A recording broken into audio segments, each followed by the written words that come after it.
Vamos a ver ahora el ejemplo de una declinación femenina.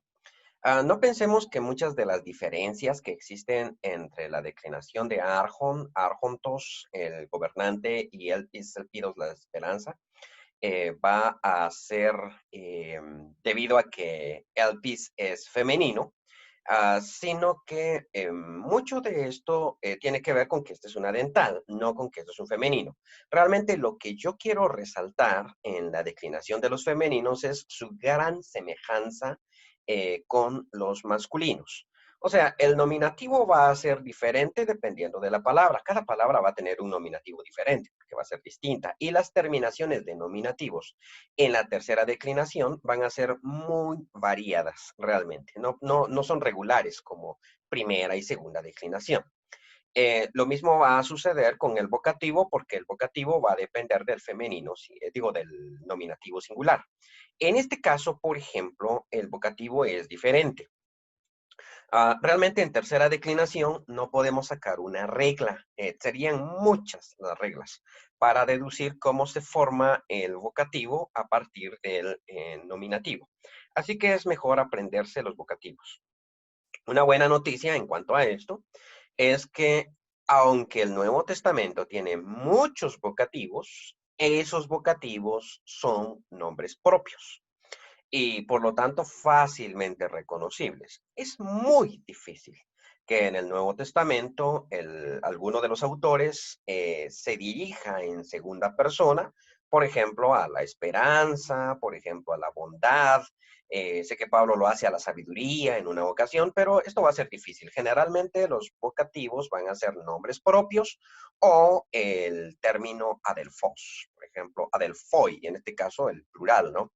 Queridos hermanos o amados hermanos o hijitos, en el caso de Juan, esos van a ser vocativos. Entonces, aunque hay muchos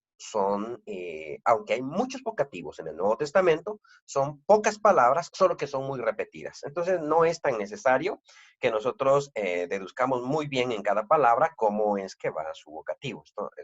Esto es importante, ok, si nosotros quisiéramos hablar griego o hacer esto, pero realmente no va a ser tan importante para este curso. Simplemente cuando aparezca un vocativo en el Nuevo Testamento lo memorizamos y ya, porque muy probablemente volverá a aparecer. Entonces, lo que quiero resaltar aquí no son las diferencias con respecto a la declinación de los masculinos, sino las semejanzas.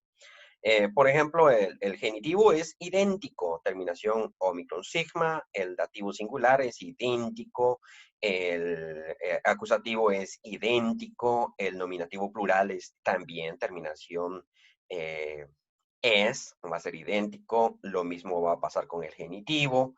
Incluso, por ejemplo, el dativo que es irregular, en este caso también, porque desaparece la delta delante de la sigma, va a ser igualito, sigma y iota.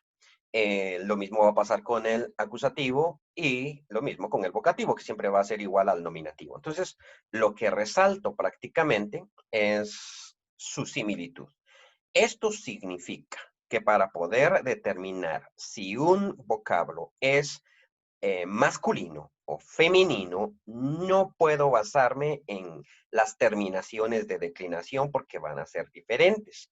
En lo que debo basarme es en el artículo que acompaña a la palabra, si es que el artículo va acompañando, o en mi memoria para determinar cuál es el género. Ahora, el género va a ser importante. Si yo escribo en griego, eso va a ser fundamental, porque tengo que declinar el adjetivo de la misma manera que declino el sustantivo.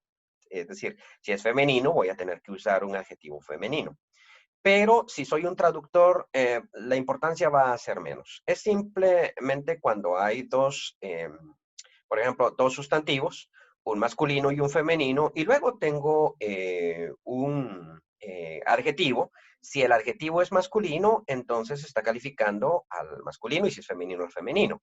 Entonces, en ese momento es que yo necesito saber el género de la palabra que estoy viendo.